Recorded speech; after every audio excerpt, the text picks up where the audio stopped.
There is an herb growing across Asia that contains 64% omega-3 fatty acids. This is more than any fish, more than any seed, and more than any supplement currently on the market. It self-seeds so aggressively that a single planting creates a permanent food supply. Korean families have grown it for 2,000 years, and Japanese cuisine depends on it. Yet Western nutrition science ignored it for a century. The omega-3 industry generates $4 billion annually selling fish oil, while this plant grows like a weed. Have you seen this plant growing wild near you? If you walk into any Korean restaurant tonight and watch the table next to you, they will wrap grilled meat in large green leaves with serrated edges and purple undersides. This is not lettuce or spinach. This is perilla, and 500 million people across Asia eat it every single week. In Japan, they call it shiso. Every piece of sashimi arrives with a perilla leaf underneath. Tourists often assume it is just decoration, but it is not. The leaf contains compounds that kill bacteria and parasites, a fact Japanese chefs have known for 500 years. The leaf is not a garnish, it is medicine hiding in plain sight. In China, they call it zisu. Traditional medicine cabinets contain dried perilla for treating 40 different conditions, including coughs, colds, nausea, skin inflammation, and allergic reactions. The documentation fills thousands of pages in texts that Western researchers never translated. Here is the first clue that something went wrong. You know basil, oregano, mint, rosemary, and thyme. These herbs sit in every Western grocery store, but perilla, consumed by more people than all those herbs combined, does not exist in Western consciousness. Most Americans have never heard the word. The problem begins with names. Koreans call it kaenip, Japanese call it shiso, and Chinese call it zisu. Botanists call it perilla frutescens. 4 names for one plant lead to no unified identity in Western languages.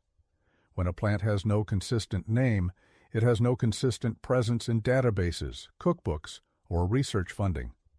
This fragmentation was not intentional, but the result was erasure. Compare this to cilantro, which is the same plant as coriander, but with different names for leaves versus seeds. Western food culture unified these names, and now everyone knows cilantro. Perilla never received this unification. It remained foreign in each separate encounter, never familiar, never integrated, and never understood. The ancient record tells a different story. In China around 200 AD, scholars compiled the Shenong Benkao Jing, the oldest surviving pharmacopoeia in human history, and perilla appears in its pages.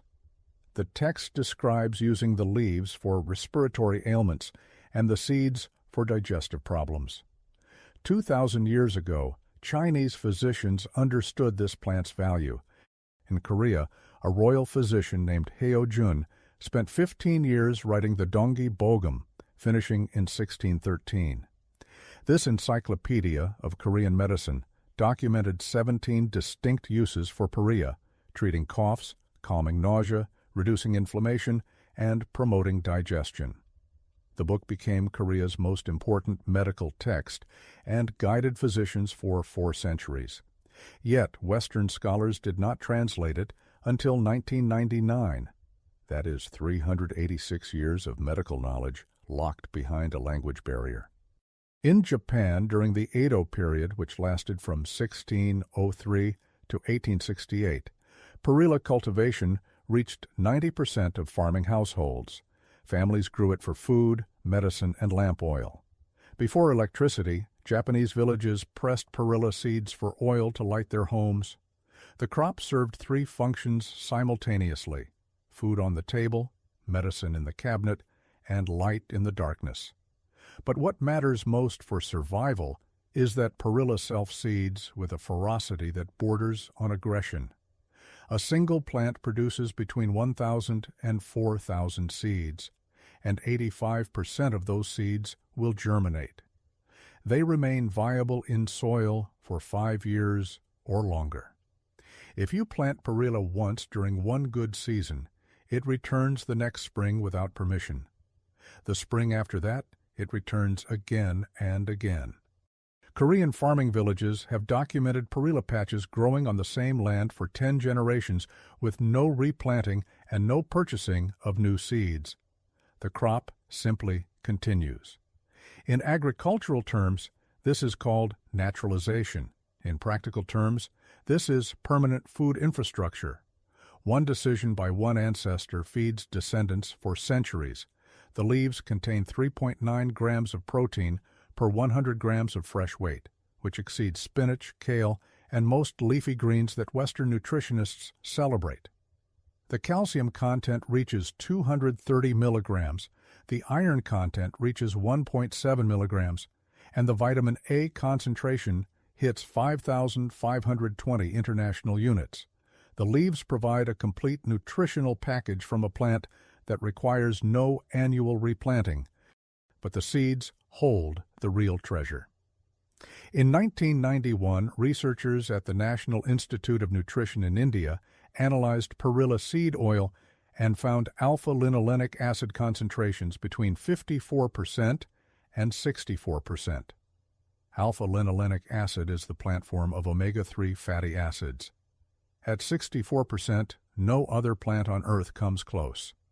Flaxseed oil contains 53% omega-3, and nutritionists celebrate it as a superfood. Chia seed oil contains 58%, and health food stores charge premium prices. But perilla seed oil contains 64%, the highest concentration ever measured in any plant species, and almost no one in the Western world has ever heard of it. This gap requires explanation.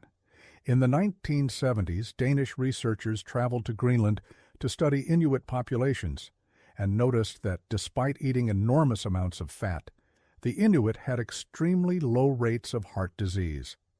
The researchers identified omega-3 fatty acids as the protective factor. Fish consumption became the explanation, and fish oil became the solution. By 1980, the supplement industry saw an opportunity, and fish oil capsules entered the market. Marketing campaigns taught Western consumers that omega-3 came from fish. The message was simple: eat fish, take fish oil, and protect your heart. By 2024, the global omega-3 supplement market reached $4 billion annually. Fish oil dominates this market, krill oil captures the premium segment, and algae oil serves the vegetarian niche. Every product requires industrial processing, extraction, purification, encapsulation, quality control, and cold chain shipping. The complexity creates barriers to entry, and those barriers protect profit margins. Now consider perilla. The seeds can be cold-pressed with hand tools, requiring no industrial facility. No patents are possible on the pressing of a seed, and there is no extraction technology to license or capsule formulation to protect. A farmer with a wooden press can produce omega-3 oil in a backyard shed. A crop that self-seeds cannot generate repeat seed sales, and a product that requires no processing cannot generate processing revenue. Perilla threatens every link in the supplement supply chain. If you search PubMed, the database of medical research, for fish oil omega-3, you will find more than 15,000 studies. If you type perilla omega-3, you will find only 400 studies. The ratio is 37:1. This is not because fish oil works better, it is because fish oil has funding. The research gap is not accidental. Fish oil studies receive industry sponsorship as supplement companies fund trials that support their products. Perilla research receives almost no Western industry funding. The studies that exist come primarily from Korean government institutions, Japanese universities, and Chinese research hospitals. The knowledge exists, but it exists in languages that Western databases historically ignored. Until the 2000s, major medical databases systematically under-indexed research published in Asian languages. A study published in Korean might as well not exist for American physicians, and a breakthrough documented in Japanese reached no Western audience. The translation barrier functioned as an information wall, with 2,000 years of knowledge on one side and a $4 billion industry on the other. The Dongi Bogam sat untranslated for 386 years. During those centuries, Western medicine developed entirely without access to Korean pharmaceutical knowledge. Perilla documentation filled those pages, but Western doctors never saw it, researchers never cited it, and consumers never learned. Consider what modern research has finally confirmed. In 2003, Japanese researchers published a clinical trial in the Annals of Allergy, Asthma, and Immunology. They gave perilla extract to patients with seasonal allergies, and the treatment group experienced a 50% reduction in allergic symptoms. That is a 50% reduction from an herb that grows like a weed. The active compound is rosmarinic acid, and perilla contains more rosmarinic acid than any other culinary herb ever tested, more than rosemary, despite the name, and more than basil or oregano. Rosmarinic acid reduces inflammation through mechanisms that pharmaceutical researchers have studied for decades by inhibiting enzymes that trigger allergic responses. The science is clear and the applications are documented, yet the plant remains unknown. In 2004, researchers published findings on perilla and cancer prevention showing that compounds in perilla leaves inhibited tumor growth in laboratory studies. The specific agent was perillaldehyde, a molecule found almost exclusively in this plant. The research appeared in Biofactors, a respected peer-reviewed journal, but Western oncologists did not notice, and patients did not learn. In 2010, Korean researchers studied diabetic patients consuming perilla leaf extract and found that blood sugar levels after meals dropped by 23%. A 23% reduction in postprandial glucose from a leaf that self-seeds in any backyard garden is significant. The pharmaceutical industry sells drugs for this exact purpose, but perilla does it for free. The pattern becomes visible. Every benefit that perilla provides threatens an existing industry, including omega-3 supplements, allergy medications, blood sugar drugs, and anti-inflammatory treatments. Each category represents billions in annual revenue, and each could be partially replaced by a plant that costs nothing after the first planting. This is not a conspiracy, it is economics. Companies fund research that supports their products. They do not fund research that would make those products unnecessary. Universities pursue grants from available sources, and those sources favor patentable interventions. A self-seeding plant cannot be patented, and a cold-pressed oil cannot be protected, so the funding flows elsewhere. The seed industry reveals the same structure. Globally, farmers spend $60 billion annually on seeds for corn, soy, wheat, and cotton. These are all annual crops requiring new seed purchases every planting season. The business model depends on repetition. Perilla breaks this model: buy seed once, plant once, and harvest forever. Every spring, the previous year's dropped seeds germinate without permission. The crop expands, and the farmer's costs disappear. A permanent food supply establishes itself.